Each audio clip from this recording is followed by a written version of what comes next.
아이패드가 이상해요. 화면 녹화가 저장이 안 된대요. 아이씨, 다 날라갔어. 자, 보존의 필요성에 관한 다음 설명 중 옳지 않은 것은 가처분 채권자가 본안 소송에서 승소 판결을 받은 그 집행 채권이 정지 조건부이라 할지라도 조건이 집행 채권자의 의사에 따라 즉시 이행할 수 있는 의무의 이행인 경우 정당한 이유 없이 의무의 이행을 게을리하고 집행에 착수하지 않고 있다면 보존의 필요성이 소멸되었다고 보아야 한다. 자, 채권자가 있어요. 본안 소송을 했어. 승소를 했어. 그러면은 집행 채권이 있을 거잖아요. 이게 만약에 정지 조건부라고 하더라도 이 정지 조건이 채무자가 바로 즉시 이행할 수 있는 거예요. 근데 만약에 안 했어. 그리고 의무의 이행을 게을리하고 집행에 착수하지 않고 있다면 아, 너 이거 필요 없구나 하고 보존의 필요성이 소멸된 걸로 봐야 된다는 거죠. 동일한 피보존 권리에 관하여 다른 채권자에 의해서 동종의 가처분 집행이 입이 맞춰졌다거나 선행의 가처분에 따른 본안소송이 공동피고로 관여할 수 있다거나 나아가 장차 후행 가처분 신청에 따른 본안소송이 중복소송에 해당될 여지가 있다는 등의 사정이 있다고 하더라도 보존의 필요성이 없다고 단정할 수는 없다. 자, 피보보전 권리가 있는데 여기에 대해서 채권자 한 명이 동종의 가처분 집행을 했어요. 그리고 선행의 가처분 집행에 의해서 본안 소송에 다른 채권자가 공동 피고로 참여를 할 수 있어요. 또는 나아가 후행 가처분 신청을 만약에 따로 하면 해서 본안 소송을 하게 되면 두 개가 중복 소송이 해당될 여지가 있다. 그럴 가능성이 있다. 이것만으로 이 보전의 필요성이 너 없어 하지 마 라고 말할 수는 없다는 거죠. 자, 채권자의 금전 채권에 관하여 충분한 물적 담보가 설정되어 있거나 채무자에게 자산이 충분히 있음이 소명된 경우 동시이행 관계에 있는 반대급부가 이행불능이 된 경우 가압류의 필요성이 부인된다. 채권자의 금전 채권이 있어요. 근데 여기에 물적 담보가 충분히 설정이 되어 있어요. 혹은 채무자한테 재산이 많아요. 그러면은 동시이행 관계에 있는 반대급부가 이행 불능이 된 경우에도 어쨌든 간에 가압류의 필요성은 부인된다는 거죠. 왜? 충분히 다른 데서도 채권의 만족을 얻을 수 있을 테니까. 임시의 지위를 정하기 위한 가처분 신청을 인용하는 결정에 따라 권리의 침해가 중단되었다고 하더라도 가처분 채무자들이 그 가처분의 적법 여부에 대해서 다루고 있는 이상 권리 침해의 중단이라는 사정만으로 종래의 가처분이 보존의 필요성을 잃게 되는 것은 아니다. 자, 가처분이 어쨌든 임시의 지위를 정하기 위해서 신청을 하는 거잖아요. 만약에 그래서 이게 인용이 됐어요. 그래서 권리의 침해가 중단이 됐어요. 근데 어쨌든 가처분 채무자들이 이거를 당한 사람들이죠. 채무자들이 가처분의 적법 여부를 아직 다루고 있어요. 이 가처분이 적법한지 아닌지에 대해서는 아직 결론이 안 났단 말이에요. 그러니까 종래의 가처분이 보존의 필요성을 잃게 되는 것은 아니다. 그러니까 이게 권리 침해가 중단됐다는 이유로 더 이상 가처분 보존의 필요성이 사라지는 건 아니라는 거죠.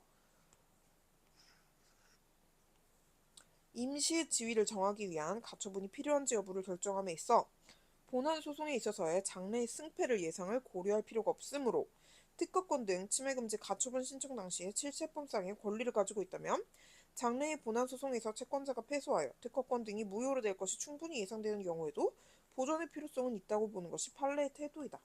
틀렸죠? 자, 가처분은 임시의 지위를 정하기 위한 거라고 했어요. 근데 가처분이 필요한지 여부를 이게 필요해? 본안 소송에 있어. 장래에 승패가 있을 거잖아요. 승소를 하든 패소를 하든 고려할 필요가 없으므로 특허권 등 침해금지 가처분 신청 당시에 실체법상에 만약에 권리를 가지고 있다면 가까운 장래 본안 소송에서 채권자가 패소해서 특허권들이 무효로 될 거래. 특허권이죠, 이거는. 무효로 될 것이 충분히 예상되는 경우에도 보전의 필요성은 있다고 보는 것이 판례이다. 말이 안 되죠. 패할 거고 이게 무효화될 거야, 심지어 채권이. 이게 충분히 예상되는 경우에도 보전의 필요성이 있으니까 소송해 라고 하는 건 양아치죠. 자, 22번 집행채권의 시효 중단에 관한 설명 중 옳지 않은 것은 채권자가 채무자의 제3채무자에 대한 채권을 가압류할 당시 피압류 채권이 불존재하는 경우에도 집행채권에 대한 권리로서 볼 수 있어 특별한 사정이 없는 한 가압류 집행으로서 그 집행채권의 소멸시효는 중단된다. 29회도 나왔던 것 같아요.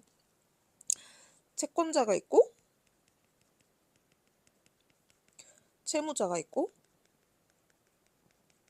제3채무자가 있어요. 잘랐어. 자, 채권자가 채무자의 제3채무자에 대한 채권을 가압류를 했어요. 그 피압류 채권이 불존재하는 경우에도 이게 피압류 채권이죠. 압류되는 거니까. 만약에 이게 부존재예요. 집행채권에 대한 권리 행사로 볼 수 있어. 그렇지만 채권자가 권리 행사를 하긴 했단 말이죠. 특별한 없는 한 가압류 집행으로서 이 집행 채권자의 집행 채권은 소멸시효가 중단한다는 거죠. 왜냐하면 권리 위에 잠자는 자가 아니잖아요. 그쵸? 라떼 표정 봐요.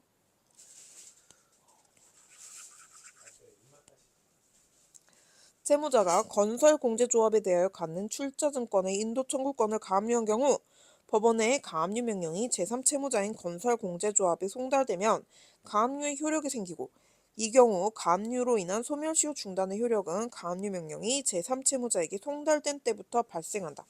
이거 되게 뭐랄까 함정? 엄청 약간 약점을 쳤다 그럴까? 되게 치사한 문제지 않아요? 자, 채무자가 건설공제조합에 대해서 갖는 출자증권의 인도청구권을 가압류한 경우 채무자가 건설공제조합에 대한 출자증권의 인도청구권을 채권자가 가압류를 했겠죠. 법원의 가압류 명령은 제3채무자, 얘 제3채무자예요. 채무자에게 당연히 송달되면 효력이 시작돼요. 그쵸? 가압류의 효력이 생겨요. 그쵸? 우리가 흔히 엄청나게 많이 본 건 여기까지였어요. 이 경우 가압류로 인한 소멸시효 중단의 효력은 그럼 얘의 소멸시효 중단 효력은 언제냐는 거예요. 채권자의. 이거는 신청시로 소급한다. 생각해보면 소송도 제기하면 이제 권리 행사를 시작한 걸로 봐가지고 소멸시효가 중단되잖아요. 작년에 가압류의 효력이 생기고 당연해. 송달된 때부터 발생한다. 당연해. 이러고 넘어갔던 그런 기억이 있어요. 체납처분에 의한 채권 압류로 채권자의 채무자에 대한 채권의 시효가 중단된 후 자, 채권자의 채무가 중단이 됐어요. 채권이. 피압류 채권이 기본계약관계 해지, 실효 또는 소멸시효 완성 등으로 소멸함으로써 압류의 대상이 더 이상 존재하지 않게 되어 압류 자체가 실효된 경우 체납처분 절차는 더 이상 진행될 수 없으므로 시효 중단 사유가 종료된 것으로 보아야 하고 그때부터 세류가 새로이 진행한다. 이것도 되게 많이 나오는 선지인데 채무자, 제3채무자. 근데 채권 압류로 채권자의 채무자에 대한 채권이 이게 시효가 중단이 됐죠. 근데 문제는 뭐다? 이건 체납처분이다. 자, 피압류 채권이 압류된 채권이 기본계약관계 해지, 실효, 소멸시효 완성 등으로 소멸을 했어요. 압류의 대상이 더 이상 존재하지 않게 됐어. 그래서 압류 자체가 실효가 돼버렸어. 없어졌죠. 체납처분 절차는 더 이상 진행될 수 없으므로 시효 중단의 종료가 없어졌어요. 시효 중단 사유도 없어졌죠. 그렇지만 채권자는 권리 행사를 했으므로 이때 시효가 중단되고 그렇지만 뭐 그 이후로는 뭐 어떻게 절차가 진행될 게 없으니까 바로 다시 시작되는 거죠. 1번이랑 좀 엮이는 선지죠. 채무자가 제3채무자를 상대로 금전채권의 이행을 구하는 소를 제기한 후 채권자가 위 금전채권에 대해서 압류 추심 명령을 받아 제3채무자를 상대로 추심의 소를 제기한 경우 채무자가 권리주체의 지위에서 한 시효 중단의 효력은 채권을 추심하는 추심 채권자에게도 미친다. 자, 채무자가 제3채무자 상대로 금전의 이행을 구하는 소를 제기를 했어요. 그러면 채권자가 만약에 위 금전 채권에 대해서 압류를 및 추심 명령을 받아 제3자한테 추심 해소를 제기를 했어요. 그러면은 채무자가 권리주체의 지위에서 한 시효 중단의 효력은 채권을 추심하는 추심 채권자에게도 미친다. 이거는 그래갖고 만약에 시효가 중단이 되면 그 이후로 만약에 이게 없어졌으면 그 시효 중단의 효력은 얘한테도 미치냐, 그러면은 얘가 그 시효 중단의 효력을 계속해서 받으려면 어떻게 해야 되냐, 이런 걸로 2차 문제 나와요. 자, 추심권의 포기는 압류의 효력에는 영향을 미치지 아니하므로 추심권의 포기만으로는 압류로 인한 소멸시효 중단의 효력은 상실되지 아니하고 압류 명령의 신청을 취하하면 비로소 소멸시효 중단의 효력이 소급하여 상실된다. 자, 추심권을 얻었어 내가. 추심권을 얻어가지고 그러면은 쟤한테 돈을 대신 뜯어올 수 있는 거잖아요. 그 포기인데 만약에 내가 포기를 했어요. 압류의 효력에는 영향을 미치지 아니하므로 추심권의 포기만으로는 압류로 인한 소멸시효 중단의 효력은 상실되지 않아요. 근데 만약에 압류 명령의 신청을 취하하면 그때 소멸시효 중단의 효력도 애초에 처음 압류 신청한 대로 돌아가서 그냥 애초에 없었던 걸로 되는 거죠. 집행비용에 관한 설명 중 옳지 않은 것은 배당재단으로부터 집행권한 없이도 우선 변제 받을 집행비용에 해당하려면 강제집행을 직접 목적으로 하여 지출된 비용이로서 강제집행 준비 및 실시를 위하여 필요한 비용이어야 하고 집행 절차의 모든 채권자를 위해 대지급한 공익비용이어야 한다. 공익비용이 집행비용에 속한다.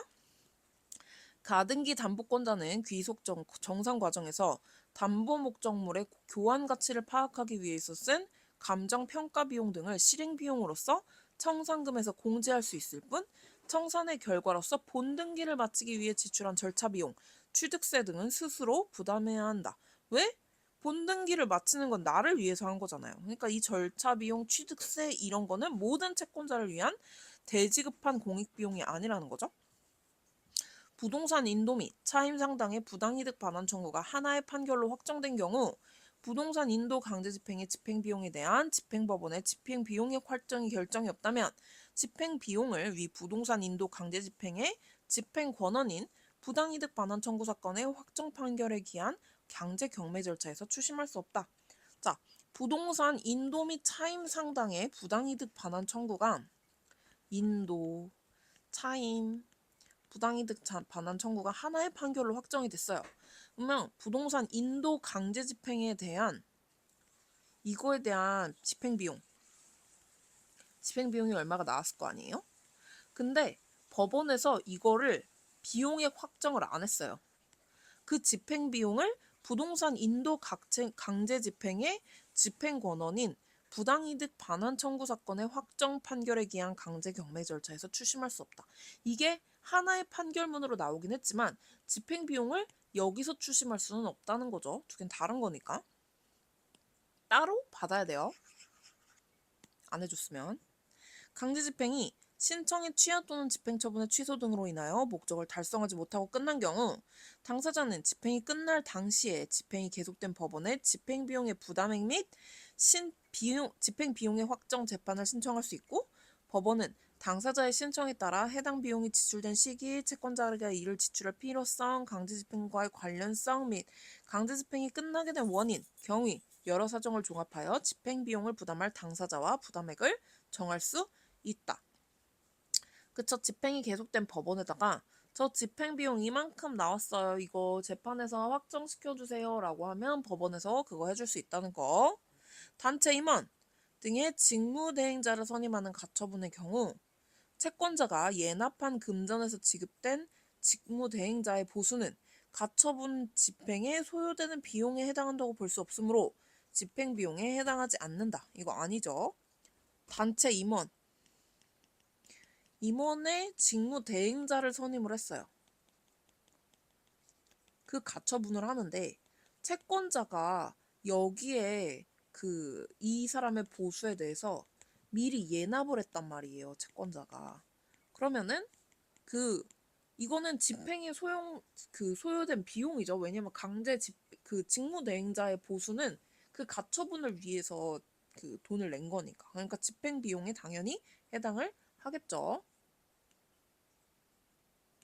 자, 승계집행문에 관한 설명 중 옳지 않은 것은 집행권원의 채무자와 동일성이 없는 사람 등 집행의 채무자 적격을 가지지 아니한 사람이라도 그에 대해서 집행문을 내어주었으면 집행문 부여에 대한 이의신청 등에 의하여 취소되기 전까지는 집행문에 의한 집행의 채무자가 되므로 제3자 이의소를 제기할 수 있는 제3자에 해당하지 않는다. 그쵸? 집행권원의 채무자와 동일성이 없는 사람인데 집행문, 그 사람 이름으로 집행문이 나왔어. 그러면은 그 사람은 당사자지 제3자가 아니란 말이죠. 그러니까 그게 취소되기 전까지는 어쨌든 제3자에 해당할 수 없어요. 민사집행법에 따라 공탁이 이루어져 배당 절차가 개시된 다음 집행 채권이 양도되고 채무자에게 양도 통지를 했더라도 양수인이 승계집행문을 부여받아 집행법원에 제출하지 않은 이상 양수인의 채권자가 위 배당금 채권에 대해서 받은 압류 및 첨부 명령은 무효이다. 공탁이 이루어졌어요. 배당 절차도 이루어졌어. 근데 이 채권 자체가 양도가 됐어요. 그리고 양도됐다는 게 채무자한테 통지도 됐어요. 근데 양수인이 승계 집행문을 부여받아 집행법원에 제출하지 않은 이상. 근데 양수인이 승계 집행문을 제출을 안 했단 말이에요. 이거 내 거예요. 저 이거 해주세요. 하지 않았단 말이죠. 그러면은 양수인의 채권자가 위 배당금에 대해서 받은 압류 및 전부 명령은 무효이다. 승계 집행문을 안 받았으니까 예의 채권자가 이 공탁에 대해서 압류를 받았단 말이에요. 압류 집행 채권에 관해서. 그렇지만 배당금을 이거를 얘가 하는 건 불가능하다는 거죠. 왜? 승계 집행문이 없으니까. 승계 집행문을 줬어야지. 의사표시 간주의 효과가 생긴 후에 등기 권리자의 지위가 승계된 경우에는 부동산 등기법의 규정에 따라 등기 절차를 이행할 수 있을 뿐이고 원칙적으로 승계 집행문이 부여될 수 없다. 의사표시 간주의 효과가 생겼어요. 그러면은 등기 권리자가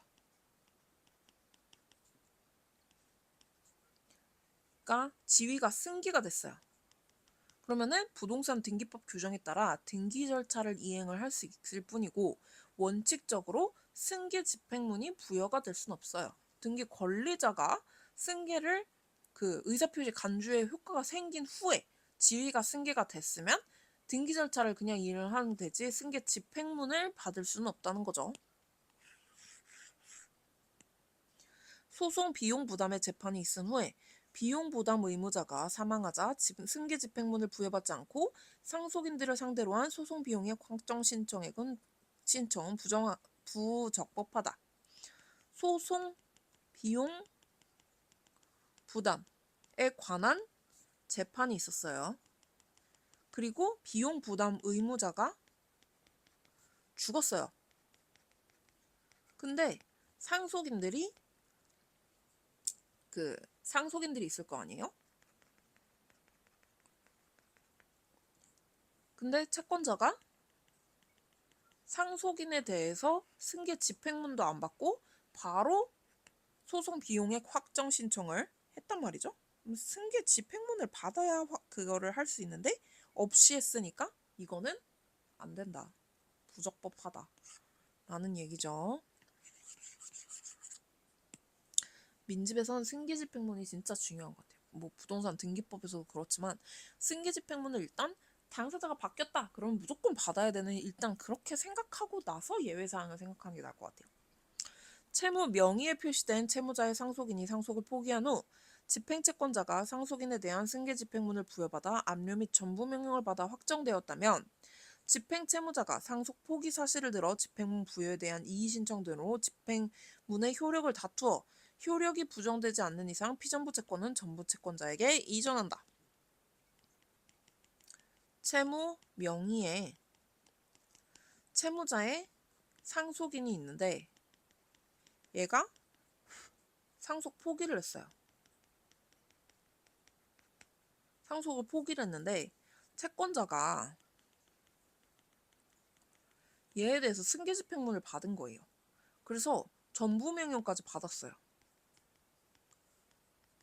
근데 그래서 저 상속 포기했어요 했는데 무슨 상관이야, 난 너한테 전부명령 받았어 라고 얘기를 하면 된다 안 된다? 안 된다. 상속 포기는 애초에 상속인이라는 지위가 없었던 것처럼 만드는 거란 말이죠. 그러니까 피전부 채권은 전부 채권자한테 이전할 수가 없죠. 애초에 채권 얘가 가지고 있는 상속 재산이 없는 거예요. 난 상속인이 아닌데. 그러니까 그거를 뭐 전부 이전되고 뭐 하고 할 건덕지가 없는 거죠. 자, 금전 채권 외에 채권에 기초한 강제 집행에 관한 다음 설명 중 옳지 않은 것은 채무의 성질이 간접 강제를 할 수 있는 경우에 제1심 법원은 채권자의 신청에 따라 간접 강제를 명하는 결정을 한다. 채무의 성질이 간접 강제를 할 수 있다. 그러면 채권자가 신청하면 법원은 간접 강제를 명하는 명령을 할 수 있다는 거죠.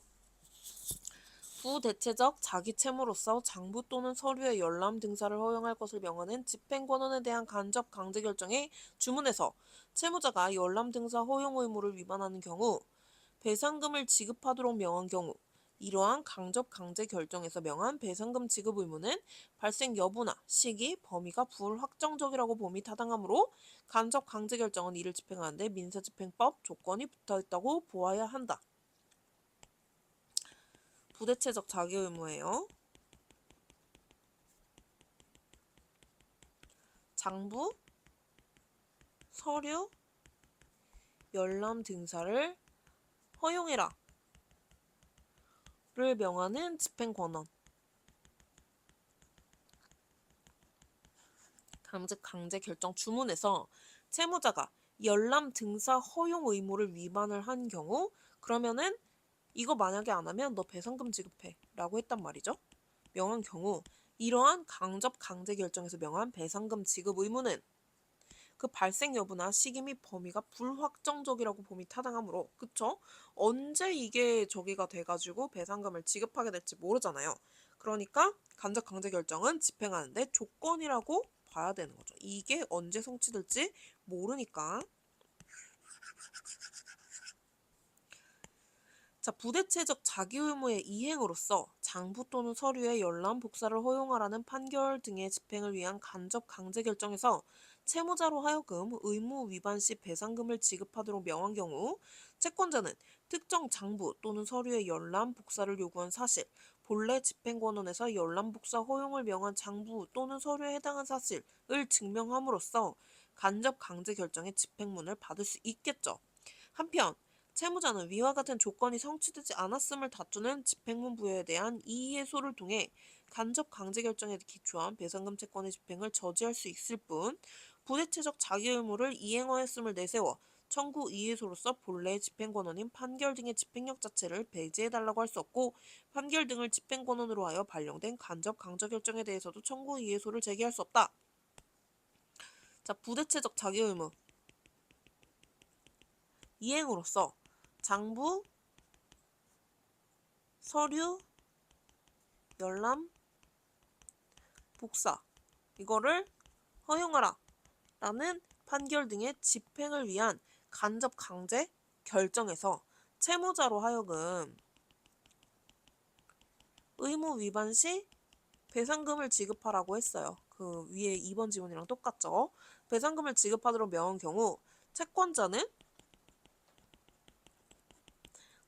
특정 장부, 서류의 열람, 복사를 제가 요구를 했는데 본래 집행권원에서 열람복사 호용을 명한 장부 또는 서류에 해당한다는 사실. 그게 여기서 얘기해준 그거예요. 그 장부와 서류예요. 제가 그거를 열람하겠다고 얘기를 했어요. 증명함으로써 간접 강제 결정의 집행문을 받을 수 있다. 그럼 위에서 얘기했듯이 조건이 성취된 거니까 집행문 주세요 할 수 있단 말이에요. 한편 그러면 채무자는 위와 같은 조건이 성취되지 않았음을 다투는 집행문 부여에서 이해소를 통해 간접 강제 결정에 기초한 배상금 채권의 집행을 저지할 수 있을 뿐 아니에요. 제 조건 성취 안 됐어요 라고 얘기를 할 수 있고 부대체적 자기 의무를 이행하였음을 내세워 그리고 제가 해달라는 거 해줬어요. 내세워 청구 이해소로서 본래의 집행권원인 판결 등의 집행력 자체를 배제해달라고도 할 수 있겠죠. 없을 리가 없잖아. 판결 등을 집행권원으로 하여 발령된 강접 강제 결정에 대해서도 청구 이해소를 제기할 수 있다죠. 저 했는데요? 라고 충분히 다툴 수 있는 거잖아요. 그쵸?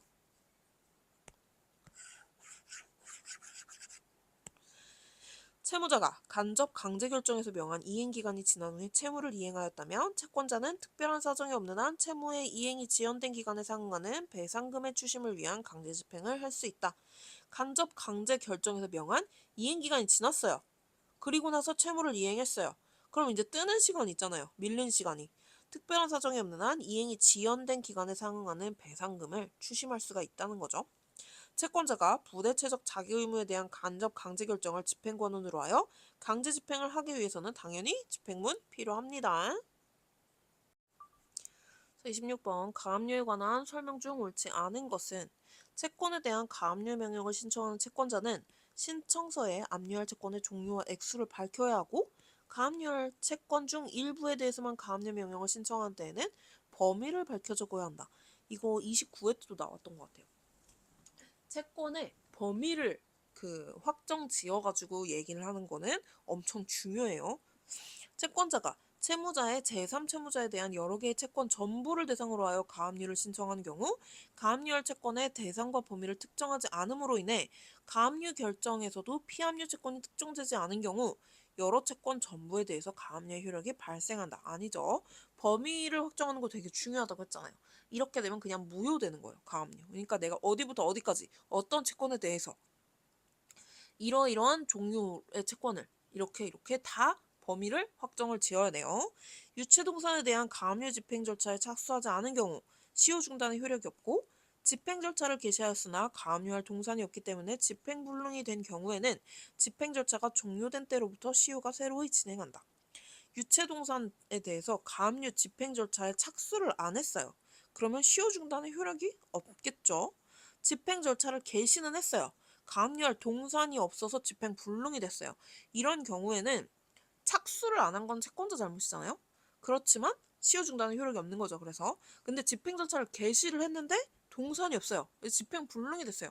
이건 채권자 잘못이 아니니까 그때부터 다시 시효가 새로이 진행된다는 거죠. 가압류 신청의 취하는 서면으로 하여야 하고 구도 안 돼요. 신문기일 또는 변론기일에는 말로 할 수 있어요. 채권자가 가압류 신청을 취하하면 가압류 명령의 효력은 소멸하고 가압류로 인한 시효 중단의 효력도 소극적으로 소멸한다. 자, 취하를 한다는 건 내가 신청을 하고 내가 다시 없었던 일로 할게요 하는 거잖아요. 그러니까 가압류의 명령은 소멸하고 당연히 시효 중단의 효력도 소멸해야죠. 왜냐하면 내가 권리를 행사를 했던 거를 철회를 했으니까. 자, 민사집행 절차에서 공유자에 관한 다음 설명 중 옳지 않은 것은 공유자가 매각 기일까지 민사집행법 113조에 따른 보증을 제공하고 최고 매수 신고 가격과 같은 가격으로 채무자의 지분을 우선 매수하겠다는 신고를 하면 집행법원은 최고가 매수 신고가 있더라도 그 공유자한테 매각을 허가해야 한다. 자, 공유자가 매각 기일까지 보증을 제공을 했어요. 그리고 최고가 매수 신고가 이미 있었는데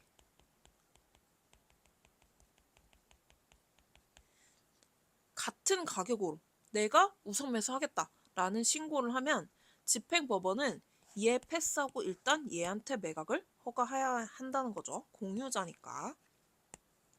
공유물 지분을 경매하는 경우 채권자의 채권을 위하여 채무자의 지분에 대한 경매 개시 결정이 있음을 등기부에 기입하고 다른 공유자에게는 그 경매 개시 결정이 있다는 것을 원칙적으로 통지하여야 하나 통지는 채무자에 대한 경매 개시 결정 송달과는 성질을 달리하는 것이므로 통지가 누락된 경우라도 개시 결정 효력에는 영향이 없다. 공유자에게 매각기일과 매각 결정기일을 통지하지 않으면 매각 효자 결정에 대한 즉시 항고 사유가 된다. 자, 공유물 지분을 경매를 해요. 근데 이거는 원래는 경매를 할 때 채무자한테 송달이 안 되면 이게 무효잖아요? 경매 개시가 안 되잖아요? 그치만 원칙적으로 공유자한테도 통지를 하긴 해야 되지만 이게 만약에 통지가 안 됐다고 해도 얘는 이거랑 얘한테 누락된 거랑 성질이 다르기 때문에 일단 그 경매 개시 효력에는 영향이 없다는 거예요. 그래도 상관은 없어요. 그치만 공유자는 뭘 할 수 있다? 즉시 항고를 할 수 있다. 통지를 안 했으면 너 왜 나한테 통지 안 해줘? 라고 즉시 항고를 할 적에는 있다. 권리는 있다. 공유자가 우선 미수 신고를 했어요. 최고가 매수 신고인을 민사집행법 114조의 차순위 매수 신고인으로 본다. 이 경우 그 매수 신고인이 집행관이 매각 기일을 종결한다는 고지를 하기 전까지 차순위 매수 신고인의 지위를 포기할 수 있다. 원래 공유물이 아니면 원래 최고가 매수 신고인 그냥 최고가 매수 신고인이잖아요. 근데 공유자가 만약에 우선 신고를 했다. 왜냐면 공유자한테 우선권이 있으니까. 그러면은 최고가 매수 신고인한테는 차순위 매수 신고인의 지위를 주는 거예요. 근데 이 경우에 그 매수 신고인은 매각기를 종결한다는 고지를 하기 전까지 저 차순위 매수 신고인 안 할래요. 포기 이렇게 할 수 있다는 거죠. 공유물 분할 판결에 기하여 공유물 전부를 경무에 붙여 그 매각대금을 분배하기 위한 현금화의 경우에도 공유물의 지분 경매에 있어 다른 통유자의 통지를 규정한 민사집행법 139조가 적용된다. 자, 공유물 분할 판결에 기해서 공유물 전부를 경매에 붙였어요. 분할 판결. 매각대금을 분배하기 위한 현금화를 해요. 이럴 경우 공유물의 지분 경매에 있어 다른 공유자에 대한 통지를 규정한 민사집행법 139조가 적용이 된다. 아니죠. 공유자에 대한 경매 신청 통지에 다른 공유자의 우선 매수권을 규정 민사소송법 이거는 적용이 없다. 왜냐하면 이거는 현금화해서 매득금을 분배하기 위한 거거든요. 자, 집행법원이 일괄 매각을 하는 경우 매각 대상인 여러 개의 부동산 중 일부에 대한 공유자는 특별한 사정이 없는 한 일괄 매각된 부동산 전체에 대해서 공유자의 우선 매수권을 행사할 수 없다. 자, 집행법원이 이 부동산을 여러 개 일괄 매각 결정을 했어요. 매각 대상인 여러 개의 부동산 중 일부에 대해서 만약에 여기에 공유자가 있어요. 특별한 사정이 없으면 이게 통째로 매각이 되는 거니까 여기에 대해서 우선 매수권을 행사를 할 수는 없다는 거죠. 자, 집행에 관한 이의에 관한 다음 설명 중 옳지 않은 것은 경매 절차의 진행에 관한 경매변본의 결정에 대해서 집행에 관한 이의를 신청하려면 그와 같은 경매변본의 결정에 대해서 법률상의 이해관계를 가져야만 할 것인 바 경매 절차에서 응찰할 예정이라는 사유만으로는 경매 절차에 관하여 법률상 이해관계를 가진다고 할 수 없어 집행에 관한 이의를 신청할 적격이 없다. 그쵸? 진행에 관해서 저 이의 있습니다 라고 하고 싶으면 법률상 이해관계가 있어야 이의 제기를 할 수가 있어요. 갑자기 개뜬금없이 나랑 쟤랑 싸우는데 어디서 알지도 못하는 사람이 와가지고 저 여기에 이의 있어요 라고 할 수는 없는 거잖아요. 그래서 장차 경매 조치서 저 앞으로 이거 경매 들어가면 거기에 응찰을 할 건데요. 이런 식으로 해가지고 접근을 하는 건 말에 안 된다는 소리죠. 사기꾼도 아니고. 집행관의 집행처분 기타 집행관이 지킬 집행 절차에 대한 이의 신청은 감독기관인 집행법원에 의한 심사를 거침으로써 감독권 발동을 구하는 신청으로서 의미가 있고 집행법원은 그 심리에 있어 이의재판 당시까지 제출된 이의사유 주장과 모든 자료를 종합하여 이의사유 당부를 판단할 수 있다. 집행 그 절차에 대한 이의 신청은 집행법원의 심사를 거침으로써 감독권 발동을 구하는 신청으로서 의미가 있고 이거 좀 확인 좀 해주세요. 집행법원은 그 심리에 있어서 이의재판 당시까지 제출된 이의사유의 주장과 모든 자료를 종합하여 이의상부 당부를 판단할 수 있는 거겠죠. 경매 개시 결정에 대한 이의 신청을 받아들여 집행 절차를 취소하는 결정을 제외하고 경매 개시 결정에 대한 이의 신청에 관한 재판은 확정되어야 효력을 가진다. 자, 결정에 대한 이의 신청을 받아들였어요. 집행 절차를 취소하는 결정. 이거는 당연히 확정이 돼야죠. 결정이니까. 경매 개시 결정에 대한 이의 신청에 관한은 재판은 확정되어야 효력을 가진다. 아니 확정되지 않아도 효력을 가질 수 있어요. 이의 신청은. 자, 부동산 등의 인도 집행에서 강제 집행의 목적물이 아닌 동산이 있는 경우 집행관이 이를 제거하여 보관 혹은 매각하는 것이 다소 곤란하다는 사유만으로 목적물의 인도 집행을 불능으로 처리하였다면 집행에 관한 이의 신청을 할 수 있다. 자, 부동산에 인도 집행이 있었어요. 인도 집행에서 강제 집행의 목적물이 아닌 동산이 여기 있었어요. 뭐가 하나 있었다고 쳐. 그러면은 이게 이거 제거해서 보관하거나 혹은 딴 데다 매각하거나 이러는 게 조금 거추장스러운데 곤란해요. 이런 사유만으로 목적물 자체의 인도 집행을 불능으로 처리를 했어요. 그러면 집행에 관한 이의 신청을 할 수가 있는 거겠죠. 집행에 관한 이의 신청에 대한 재판이 집행 절차를 취소하는 결정, 집행 절차를 취소한 집행관의 처분에 대한 이의 신청을 기각하는 결정, 집행관에게 집행 절차의 취소를 명하는 결정에 해당하는 경우에는 즉시 항고를 제기할 수 있다. 집행에 관한 이의 신청에 대한 재판의 집행 절차를 취소해 주세요 하는 결정, 집행 절차를 취소한 집행관의 처분에 대해서 그 왜 취소했어요? 라는 이의 신청을 기각 혹은 각하하는 결정 또는 집행관에게 집행 절차의 취소를 명하는 결정에 해당하는 경우 즉시 항고가 제기가 가능하다. 전 즉시 항고, 보통 항고, 특별 항고 아직도 구분 못하겠어요.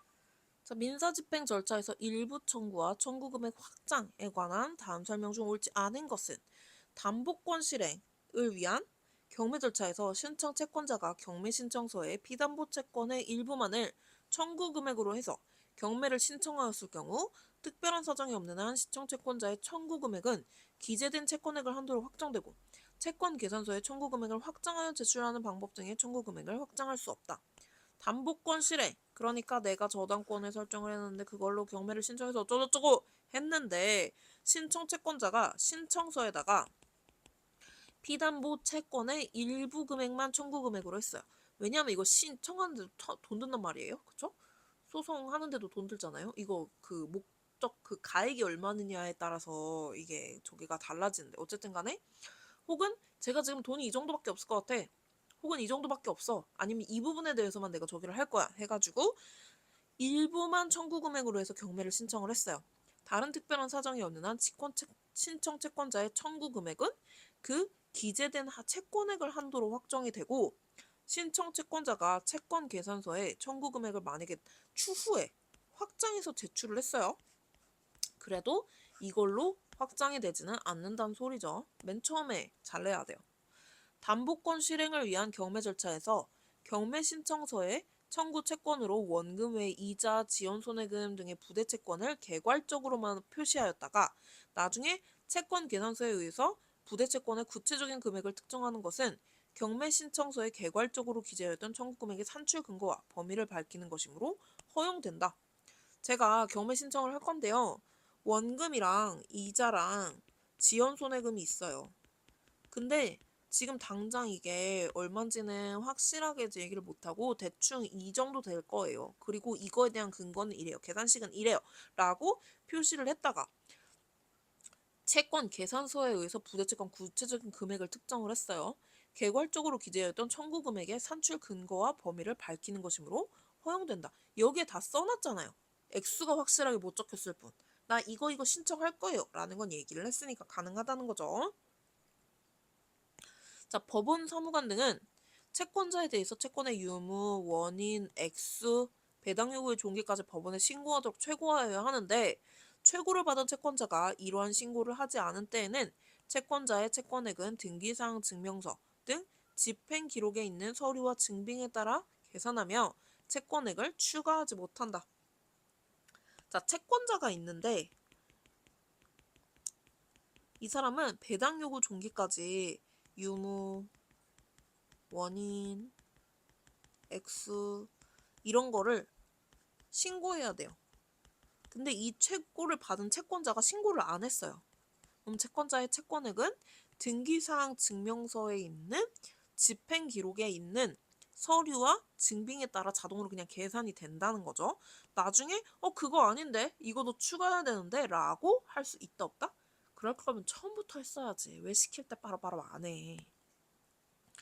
강제 경매에 있어서 채권의 일부 청구를 한 경우 경매 절차 개시를 한 후에는 청구 금액 확정은 허용되지 않고 그 후에 청구 금액을 확장하여 잔액의 청구를 하였다 하여도 배당 요구의 효력밖에는 없다. 자, 이거는 강제 경매예요. 여기서 채권의 일부 청구를 했어요. 저 이만큼 주세요. 경매 절차 개시를 했어요.